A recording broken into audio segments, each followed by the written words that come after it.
Good morning.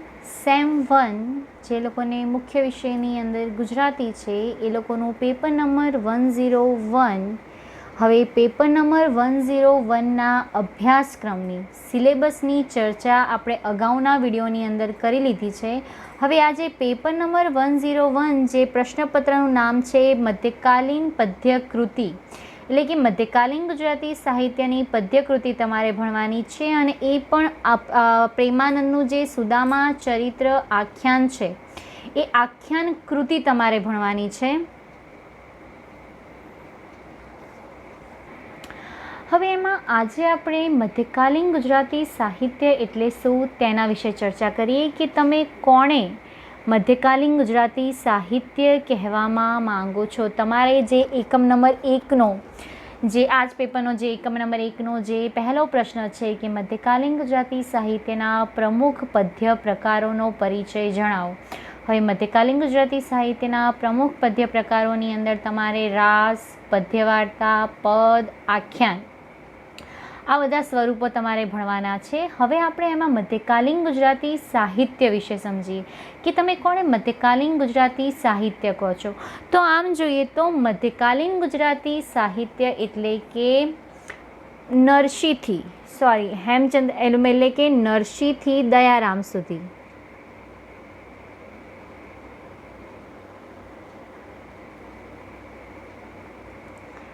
Dayaram બરાબર. નરસિંહથી દયારામ સુધીનું જે સાહિત્ય છે એટલે કે 1450થી 1850 બરાબર.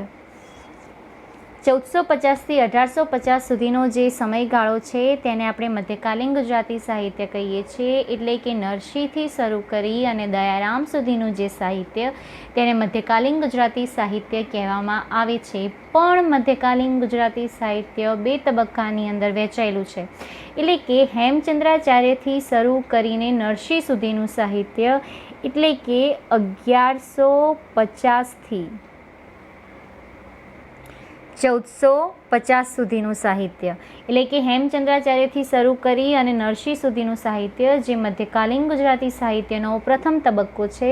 અને એના પછી 1450થી 1850 સુધીનું સાહિત્ય એટલે કે મધ્યકાલીન ગુજરાતી સાહિત્યનો બીજો તબક્કો. આમ આ સમગ્ર એ મધ્યકાલીન ગુજરાતી સાહિત્ય. આ મધ્યકાલીન ગુજરાતી સાહિત્ય એટલે કે નરસિંહથી દયારામ સુધીનું સાહિત્ય પણ મધ્યકાલીન ગુજરાતી સાહિત્ય બે તબક્કાની અંદર વહેંચાયેલું છે. એટલે કે નરસિંહથી દયારામ સુધીનું સાહિત્ય એટલે નરસિંહ પહેલાંનું અને નરસિંહ પછીનું. એટલે કે હેમચંદ્રાચાર્યથી નરસિંહ એટલે કે 1150થી 1450 સુધીનો જે સમયગાળો છે તેને મધ્યકાલીન ગુજરાતી સાહિત્યનો પ્રથમ તબક્કો કહેવામાં આવે છે. જેને જૈન જૈનેતર યુગ તરીકે પણ ઓળખવામાં આવે છે અથવા તો રાસરાસા યુગ તરીકે પણ ઓળખવામાં આવે છે અથવા તો હેમયુગ તરીકે પણ ઓળખવામાં આવે છે. જ્યારે મધ્યકાલીન ગુજરાતી સાહિત્યનો બીજો તબક્કો એટલે કે નરસિંહથી શરૂ કરી અને દયારામ સુધીનું સાહિત્ય એટલે કે 1450થી લઈને 1850 સુધીનું જે સાહિત્ય છે તે મધ્યકાલીન ગુજરાતી સાહિત્યનો બીજો તબક્કો. આમ સમગ્ર હેમચંદ્રાચાર્યથી લઈ અને દયારામ સુધીનું સાહિત્ય એ મધ્યકાલીન ગુજરાતી સાહિત્ય કહેવામાં આવે છે. હવે મધ્યકાલીન ગુજરાતી સાહિત્ય શા માટે એને મધ્યકાલીન ગુજરાતી સાહિત્ય કહેવામાં આવે છે?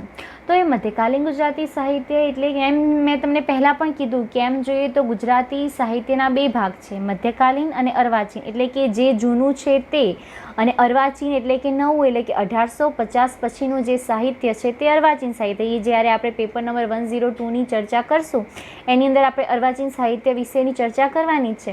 હવે 11મીથી 18મી સદી સુધી જે સાહિત્ય રચાયું છે એ સાહિત્ય કઈ રીતે મધ્યકાલીન ગુજરાતી સાહિત્ય છે?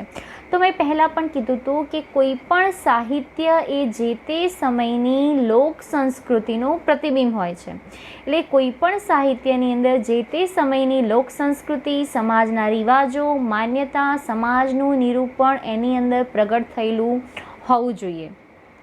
હવે આ મધ્યકાલીન ગુજરાતી સાહિત્ય એટલે પહેલાં આપણે પ્રથમ તબક્કો જોઈએ. જો હું ફરીથી તમને કહું છું કેમ કે આ બહુ મહત્ત્વનું છે, કેમ કે તમે અત્યારે મધ્યકાલીન ગુજરાતી સાહિત્ય સમજી લેશો તો તમને છેક ટીવાય સુધી તમારે મધ્યકાલીન ગુજરાતી સાહિત્ય એટલે શું, હજુ તો ખાલી મધ્યકાલીન ગુજરાતી સાહિત્યનો આપણે ખાલી ઉપરની જે પૂર્વ ભૂમિકા સમજી છે, હજુ આખું મધ્યકાલીન ગુજરાતી સાહિત્ય એટલે શું એ તો તમારે એસવાયની અંદર સ્પેશિયલ આનું એક આખું પેપર છે કે જેની અંદર ફક્ત મધ્યકાલીન ગુજરાતી સાહિત્ય ભણવાનું છે.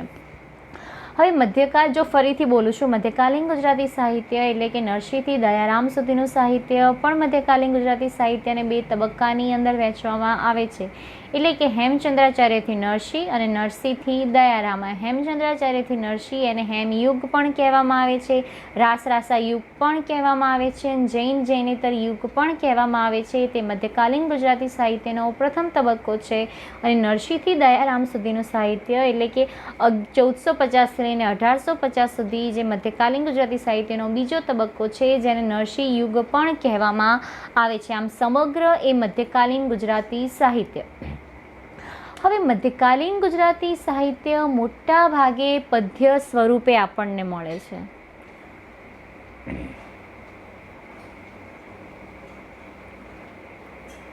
એટલે કે મધ્યકાલીન ગુજરાતી સાહિત્ય પદ્ય પ્રધાન છે કે પદ્યની અંદર રચાયેલું છે. એટલે કે ચલો ને કોઈ પણ ભાષાનું સાહિત્ય હોય, ભલે એ મધ્યકાલીન એટલે ગુજરાતી ભાષાનું હોય, હિન્દી ભાષાનું હોય કે કોઈ પણ ભાષાનું સાહિત્ય હોય, પણ મોટા ભાગે સાહિત્ય પહેલી વાર તો પદ્યની અંદર જ રચાય છે. હવે આપણે પહેલા તબક્કાની વાત કરીએ. ખાલી હેમચંદ્રાચાર્યથી જે નરસિંહ સુધીનો સમયગાળો છે, એટલે કે 11મી સદીથી લઈને 14મી સદી સુધીનું સાહિત્ય, એટલે કે હેમયુગથી લઈને નરસિંહ સુધીનું. હવે જો એ સમયગાળાની અંદર ગુજરાત સાહિત્યની અંદર સંસ્કૃત ભાષા હતી. સાહિત્ય ગુજરાતી ભાષાની અંદર લખાતું ન હતું, સાહિત્ય સંસ્કૃત ભાષાની અંદર રચાતું હતું. અને એ સમયે ગુજરાતી ભાષા લોકબોલીની અંદર એટલે કે લોકો એ ભાષા બોલતા હતા. હવે એ સમયગાળાની અંદર 1297ની અંદર દિલ્હીનો સૂબો અલાઉદ્દીન ખિલજી એ પાટણ ઉપર આક્રમણ કરે છે. અને પાટણ ઉપર આક્રમણની સાથે જે સોલંકી વાઘેલાનો યુગ એટલે કે કર્ણ વાઘેલા એટલે કે સોલંકી વાઘેલા યુગનો અંત થાય છે. અને કર્ણ વાઘેલા જે રજપૂત રાજા જેનું મૃત્યુ થઈ જાય છે અને પાટણ ઉપર મુસલમાન સત્તાનો પ્રભાવ આવે છે. હવે પાટણ ઉપર મુસલમાન સત્તા અલાઉદ્દીન ખિલજીનું શાસન આવી જાય છે. એના પછી ઝફરખાન આવે છે. અને ઝફરખાનના એટલા બધા આડંબરો કે એની એટલા બધા પ્રકોપના કારણે એ સમયની પ્રજા, એ સમયનું લોકજીવન એટલું અસ્તવ્યસ્ત થઈ જાય છે કે એ લોકો સાહિત્યને બાળી દેતા હતા. એટલે એ સમયના જે જૈનેતર સર્જકો છે, જે જૈન મુનિઓ છે, જે લોકોના હાથે સાહિત્યનું સર્જન થયું છે, એ જૈનેતર સર્જકોએ ડરના મારે સાહિત્યને પિટારાની અંદર પૂરી દે છે. અને પછી સાહિત્ય લોકોની ભાષાની અંદર રચાવાની શરૂ થાય છે. અને એ સમયે લોકોની ભાષા ગુજરાતી ભાષા હતી. અને પછી સાહિત્યની અંદર ગુજરાતી ભાષા આવે છે. આમ પહેલાં સાહિત્ય સંસ્કૃત ભાષાની અંદર રચાતું હતું. અને સંસ્કૃત ભાષા આ રીતે મુસલમાનોનું શાસન આવે છે અને મુસલમાન શાસકોએ સાહિત્યને બાળી દેતા હતા. એટલે એ સમયના સર્જકોએ સાહિત્યને પિટારાની અંદર પૂરી દે છે. અને પછી સાહિત્યનું સર્જન લોકોની ભાષાની અંદર થાય છે. અને લોકો એ સમયે ગુજરાતી ભાષા બોલતા હતા. અને પછી સાહિત્યની અંદર ગુજરાતી ભાષા અસ્તિત્વમાં આવે છે. આમ જોઈએ તો બધી જ ભાષા અપભ્રંશમાંથી ઉદ્ભવેલી છે. બરાબર. શરૂઆતની અંદર આપણે સંસ્કૃત ભાષા બોલતા હતા. સંસ્કૃતમાંથી પાલી પ્રાકૃત ભાષા ઉદ્ભવી છે. પાલી પ્રાકૃત ભાષામાંથી અપભ્રંશ ભાષા ઉદ્ભવી છે. અપભ્રંશ ભાષા એટલે કે જેના વ્યંજન બેવડાયેલા હોય તે. તમારે જ્યારે હેમચંદ્રાચાર્યના દુહા અને બધું આવશે એની અંદર અપભ્રંશ ભાષા તમારે ભણવાની જ છે. હવે જેના વ્યંજન બેવડાયેલા હોય તેને અપભ્રંશ ભાષા કહેવામાં આવે છે. અને અપભ્રંશ ભાષામાંથી ગુજરાતી, હિન્દી, મરાઠી આ બધી ભાષાઓ ઉદ્ભવેલી છે. આમ પહેલાં સંસ્કૃતમાંથી પાલી પ્રાકૃત ભાષા ઉદ્ભવી, પાલી પ્રાકૃત ભાષામાંથી અપભ્રંશ ભાષા ઉદ્ભવી અને અપભ્રંશ ભાષામાંથી ગુજરાતી ભાષા ઉદ્ભવી છે. હવે સાહિત્યની અંદર એ સમયે સંસ્કૃત ભાષા, સંસ્કૃત એ વેદોની ભાષા, દેવોની ભાષા કહેવાતી. અને સંસ્કૃતમાં જ સાહિત્ય રચાતું. તમે સિદ્ધહેમ શબ્દ અનુશાસન નામનો જે હેમચંદ્રાચાર્યનો વ્યાકરણ ગ્રંથ છે, એ વ્યાકરણ ગ્રંથની અંદર અમુક તમને સંસ્કૃત, તમે જ્યારે સામળને બરાબર. જ્યારે તમારે સામળને ભણવાનો આવશે ત્યારે સામળે એની જે પદ્ય વાર્તાઓ લખી છે એ પદ્ય વાર્તાઓ એને સંસ્કૃત સાહિત્યની અંદર જે સિંહાસન દ્વારકીશા, જે પંચતંત્ર, હિતોપદેશ નામની જે કૃતિઓ છે એની ઉપરથી જ એને ગુજરાતીની અંદર અનુવાદ કર્યું છે. ભાલણની જે કાદંબરી છે, કાદંબરી કૃતિ જે બાણ ભટ્ટની સંસ્કૃતની અંદર લખેલી છે એનું ગુજરાતીની અંદર ભાલણે અનુવાદ કર્યું છે, એટલે એનું ભાષાંતર કર્યું છે. આમ સાહિત્યની અંદર ગુજરાતી ભાષા મુસલમાનોના આગમનની સાથે અને મુસલમાન શાસકો એ સાહિત્યને બાળી દેતા હતા, એટલે એ સમયના સર્જકો સાહિત્યને પિટારાની અંદર પૂરી દે છે. અને પછી સાહિત્યની રચના થઈ તો લોકો કઈ ભાષા બોલતા હતા? તો લોકો એ સમયે ગુજરાતી ભાષા બોલતા હતા. અને પછી જે સાહિત્ય રચાયું તે મધ્યકાલીન, એટલે કે પછી જે સાહિત્ય ગુજરાતી ભાષાની અંદર રચાયું આખું એ મધ્યકાલીન ગુજરાતી સાહિત્ય કહેવામાં આવે છે. હવે દરેક એ સાહિત્યની ઉપર એ સમયની પરિસ્થિતિ, લોક સંસ્કૃતિનું પ્રતિબિંબ જોવા મળે છે. હવે મધ્યકાલીન ગુજરાતી સાહિત્ય ધર્મ કેન્દ્રિત સાહિત્ય રચાયું છે. હવે મધ્યકાલીન ગુજરાતી સાહિત્યની અંદર કેન્દ્ર સ્થાને ધર્મ છે. કમા મુનશી, કનૈયાલાલ માણેકલાલ મુનશી જે ગાંધી યુગના સર્જક છે, જેમને ઐતિહાસિક નવલકથાઓ આપી છે, એ કમા મુનશી મધ્યકાલીન ગુજરાતી સાહિત્યના સર્જકો વિશે એવું વિવેચન કરે છે કે મધ્યકાલીન ગુજરાતી સાહિત્યના સર્જકો મૃત્યુના પેગમ્બરો છે, એટલે કે બધા સર્જકો આપણને મૃત્યુ તરફ દોરી જાય છે. કેમ? કેમ કે એની અંદર કેન્દ્ર સ્થાને ધર્મ છે અને આખું મધ્યકાલીન ગુજરાતી સાહિત્ય ધર્મ કેન્દ્રી. તમે જો હેમયુગની વાત કરીએ તો હેમચંદ્રાચાર્યથી લઈ અને નરસિંહ સુધીનો જે સમયગાળો છે તે મધ્યકાલીન ગુજરાતી સાહિત્યનો પ્રથમ તબક્કો, જેને હેમયુગ કહેવામાં આવે છે.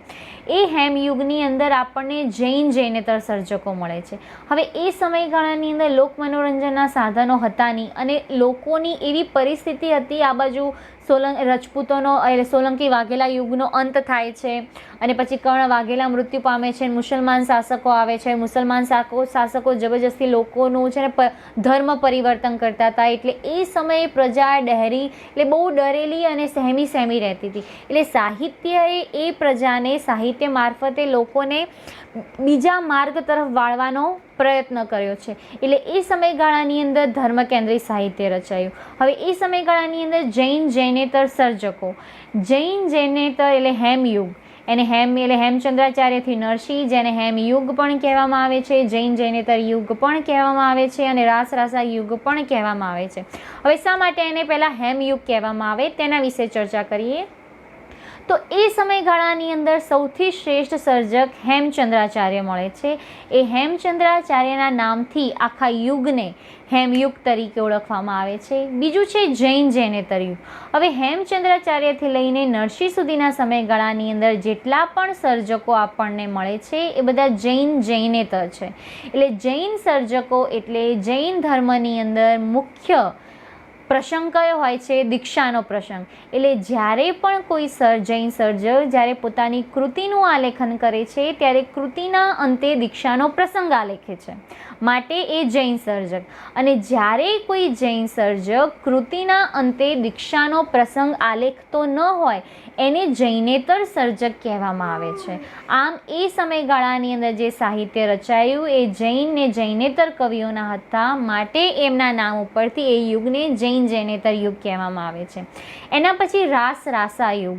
હવે રાસરાસા યુગ એટલે કે મધ્યકાલીન ગુજરાતી સાહિત્યની અંદર રાસ સ્વરૂપની અંદર જો સારા એવા પ્રમાણમાં ખેડાણ થયું હોય અને રાસ સ્વરૂપનો સારા એવા પ્રમાણમાં વિકાસ થયો હોય તો તે જૈનેતર સર્જકોના હાથે છે. ભરતેશ્વર બાહુબલી રાસ છે, આ બધા જે ભરતેશ્વર બાહુબલી આ બધા જે રાસ છે, રાસ સ્વરૂપનો સૌથી સારો એવો ખેડાણ જો કોઈ સર્જકોએ કર્યું હોય તો તે જૈનેતર સર્જકો છે. અને એ યુગની અંદર આપણને રાસ સાહિત્ય વધુ પ્રમાણમાં મળે છે, માટે એ યુગને રાસ યુગ પણ કહેવામાં આવે છે. આમ હેમચંદ્રાચાર્યથી નરસિંહ સુધીના સમયગાળાની અંદર એને હેમયુગ કહેવામાં આવે છે, જૈનેતર યુગ કહેવામાં આવે છે અને રાસરાસા યુગ કહેવામાં આવે છે. હવે એ સમયગાળાની અંદર જે સાહિત્ય સ્વરૂપો થઈ ગયા એમાં રાસ, પ્રબંધ અને પદ્યવાર્તા અને ફાગુ, આ ચાર સ્વરૂપો સૌથી મહત્ત્વના સ્વરૂપો છે. અને આ ચારે ચાર સ્વરૂપો જૈનેતર મુનિઓના હાથે સૌથી વધુ પ્રમાણમાં ખેડાયેલા સ્વરૂપો છે. આમ મધ્યકાલીન ગુજરાતી સાહિત્ય એટલે કે નરસિંહથી દયારામ સુધીનું સાહિત્ય પણ મધ્યકાલીન ગુજરાતી સાહિત્યને 2 તબક્કાની અંદર વહેંચવામાં આવેલું છે. પહેલો તબક્કો એટલે કે હેમચંદ્રાચાર્યથી લઈ અને નરસિંહ સુધીનું સાહિત્ય, જેને મધ્યકાલીન ગુજરાતી સાહિત્યનો પ્રથમ તબક્કો કહેવામાં આવે છે, એને હેમયુગ, જૈન જૈનેતર અને રાસ રાસા યુગ.